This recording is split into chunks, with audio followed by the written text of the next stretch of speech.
मुद्दा आग की तरह सुलग चुका है। अगर तमाम लोगों से बात करेंगे, यही चुनावी रंजिश कहा जा रहा है कि आखिर इस चुनावी रंजिश में ये क्या चल रहा है। एक महिला को जो है, सबसे पहले प्रतिक्रिया आपसे लेंगे कि आखिर इस महिला के साथ जो हुआ है, बच्चे 9 महीने के मासूम फेंका गया, खून से लथपथ था और उसकी मां दम तोड़ दी, आखिर क्या मतलब है इसके मायने?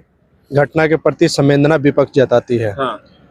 और इसे चुनावी रंजिश से आप बता रहे हैं, तो इस घटना के बारे में चुनावी रंजिश किस प्रकार से है, जांच की विषय है।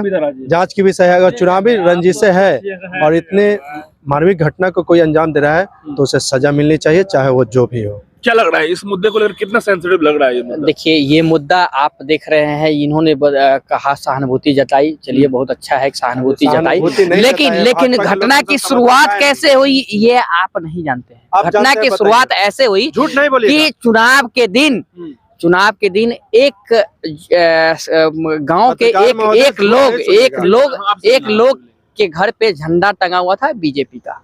अच्छा। उनके घर में घुसकर उनके सभी बाल बच्चों समेत, महिला समेत सभी को पीटा गया और चढ़कर उसके घर पे झंडा जला दिया गया। फिर लोगों ने प्रतिक्रिया दी। लोगों ने जब प्रतिक्रिया हुआ तो फिर आपसी विवाद हुआ। आपसी विवाद होने के बाद वहां पुलिस कैंप कर गई। नहीं, मैं जब वहां पे गया, मेरी बात समझिए, वहाँ रास्ते की भी समस्याएं थी कि इस रास्ते में एक जब उस गांव में एंट्री की, मैं उस गांव में गया, कवरेज में किया हूँ, उस गांव में वही आते। उसके बाद उस गांव से बाहर जाने का जो रास्ता है, वो राजद के द्वारा कब्जा किया हुआ रास्ता है। वो मेन रोड का कब्जा किया हुआ। कब से? कब से जब अरे भाई, आप लोग जहाँ रहते हैं वहाँ कब्जा कर लेते हैं, जहाँ रहते हैं वहाँ कब्जा कर लेते हैं। पुलिस हमारी वहाँ थी, लेकिन खेत के रास्ते से जा रही थी वो महिला, खेत के रास्ते से गई भी, वो चली गई, वो रास्ते से चली गई, लेकिन जब वो आने के क्रम में वो खेत के रास्ते से वो आ रही थी। ये आप गए होंगे तो आपको पता होगा। और वहीं पे घात लगा के ये लोग बैठे हुए थे और वहीं पे गोली मार दिया। सोचिए किस मानसिकता के लोग हैं ये लोग, कि अगर आप वोट नहीं देंगे आपको गोली मार दी जाएगी। क्या लग रहा है ये अपराध? हम क्या बोले? भाई साहब, सवाल उठता है, मानते हैं अपराधी वर्ग के लोग ही ऐसे करते हैं और उन्हें इस इतना बड़ा घटना को अंजाम दिया। एक महिला को उन्होंने खत्म कर दिया वहां पर में, और मासूम क्या कहा? अरे शर्म भी नहीं आ रही थी कि एक महिला पे गोली चला रहे हैं। शर्म भी नहीं आई थी। उसके गोद में बच्चा था, शर्म नहीं आई। राजद के उस नेता को। और कोई उसके बाद तेजस्वी का कोई बयान नहीं आया। इनके किसी राजद के नेता का कोई बयान नहीं आया। बयान मेरे नेता से ढूंढे हैं, आके फोफी बेच रहा है आपके दिल्ली के साल फोफी बेच रहा है। आपकी सरकार 230 सीट लेकर फोफी बेच रहा है। वहाँ सरकार में पुलिस नहीं थी वहाँ पे। टेंशन मत लीजिए, सबका सवाल मंगवाए थे, काउंटिंग हॉल का छावनी बनवाने के लिए पुलिस मंगवाए थे। आप तोड़ी गई, पुलिस किसी को तोड़ी गई। किसके द्वारा तोड़ी गई? मतलब कि वहाँ पे जो अराजक लोग हैं। किसके लोग हैं? जो अराजक लोग हैं, अराजक तत्व है। अराजक तत्व है, राजद तत्व नहीं है। राजद के तत्व, ये राजद कैसे बोल देते हैं? राजद तत्व नहीं है। नहीं है। आपकी पुलिस कहाँ थी? आपकी पुलिस कहाँ थी? मैं बताऊं, तमाम मीडिया रिपोर्ट्स ने जो देखिए भाई साहब, तमाम मीडिया की रिपोर्ट्स ने छापा जो है, वो आरजेडी के समर्थक भी थे उसमें और कुछ अराजक तत्व भी थे। इस बात को लेकर मानना पड़ेगा। किसमें छापी है? मीडिया, दैनिक भास्कर की हो या एक कहावत है, कलम भी तुम्हारी, सरकार भी तुम्हारी, तुम लिख दो तुम्हारा जैसा है। एक जगह की घटना होती तो समझ में आती। खुद तेजस्वी के क्षेत्र में, दुलारचंद यादव तेजस्वी के क्षेत्र में हमारे बूथ पर जो बैठे हुए थे कार्यकर्ता, उसको पकड़ के मार कर उसका सर फोड़ दिया गया। यही नहीं, आप गोपालगंज में महादलित के टोले पर जबरन हमला करके सारी महिलाओं को पीटा गया।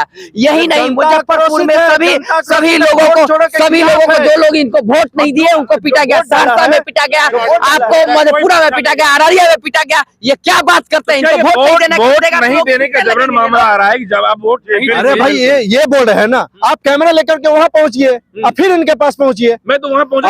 अगर राजद के लोग होता तो ये एनडीए के लोग इतनी तांडव करती कि आपका कैमरा फाड़ देता है लोग, अगर राजद के लोग होता तो। लेकिन राजद के लोग नहीं है, इसलिए लोग चुप है, क्योंकि उनके सुशासन की सरकार। वहाँ पे झंडा तोड़ा गया, शीशा तोड़ा गया पुलिस का, और जो असामाजिक तत्व थे वो पुलिस कहाँ थी? सुनियोजित, अगर मान लीजिए पुलिस भी आई ना, पुलिस भी गाड़ी तोड़ी गई। ये सीआरपीएफ को स्ट्रॉन्ग रूम का खलियापति बनाने के लिए बुलाया था, छावनी बनाने के लिए। कर क्या रहा था उस समय?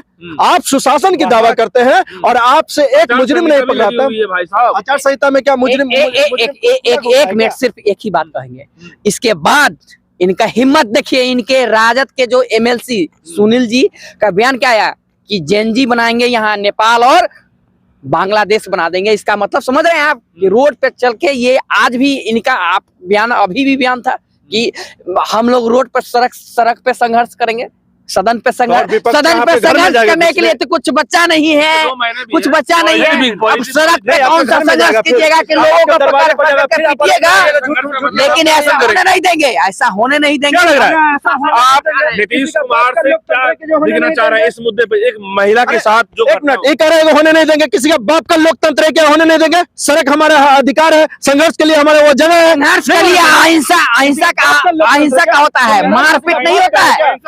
अगर माइंडेड मिली है और ऐसा सोच रखता है तो इसकी भी मजबूती से जवाब देंगे, आक्रामक जवाब देंगे। लेकिन क्या लग रहा है कि आखिरकार जो वहाँ पर जो महिला की अभी एक इसमें बताया जा रहा है कि आरजेडी समर्थक भी थे और असामाजिक तत्व घात लगा के बैठे हुए थे।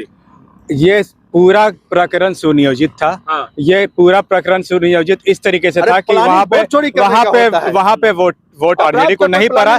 खिसियानी बिल्ली खंभा नोचने वाली बात थी। मतलब अगर सच को आज की आवश्यकता क्या, जांच करा लीजिए, पता चल जाएगा कि बीजेपी को वोट दिया था इसका उनको उस भोली वाली महिला को सजा मिला। जिस तरीके से एनडीए को जो वोट मिला है और जिस तरीके से ये अभी कह रहे थे कि किसी के बाप का सड़क है, यही अराजकता के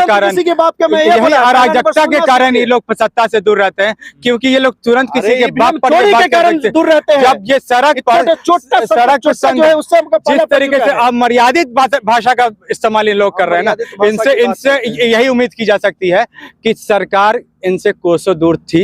अगर नेता नीतीश कुमार जी नहीं होते तो 2015 में इन लोगों का राजनीतिक जन्म नहीं होता और राष्ट्रीय जनता दल का पतन हो गया। इन्होंने जो मुद्दा पकड़ा आपका, इन्होंने आपके जो बयान से ही मुद्दा पकड़ लिया कि किसी के बाप का सड़क है। सड़क तो मैंने क्या बोला, आप भी नहीं सुना, आपके रिकॉर्ड हुआ है।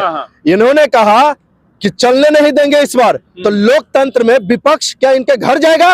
लोकतंत्र किसी का बाप का नहीं है, संविधान किसी का बाप का नहीं। मैंने ये बोला, सड़क नहीं बोला मैंने। आप कैमरे रिकॉर्ड उठा के देखिए।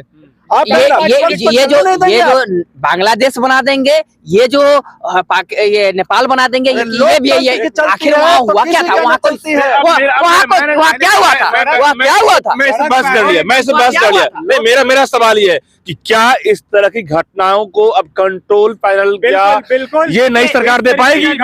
विपक्ष का काम होता है कि लोगों के मुद्दा को शांतिपूर्वक तरीके से उठाना। वो आप करिए, उसके लिए स्वागत है आपका। लेकिन अगर किसी अराजक तत्व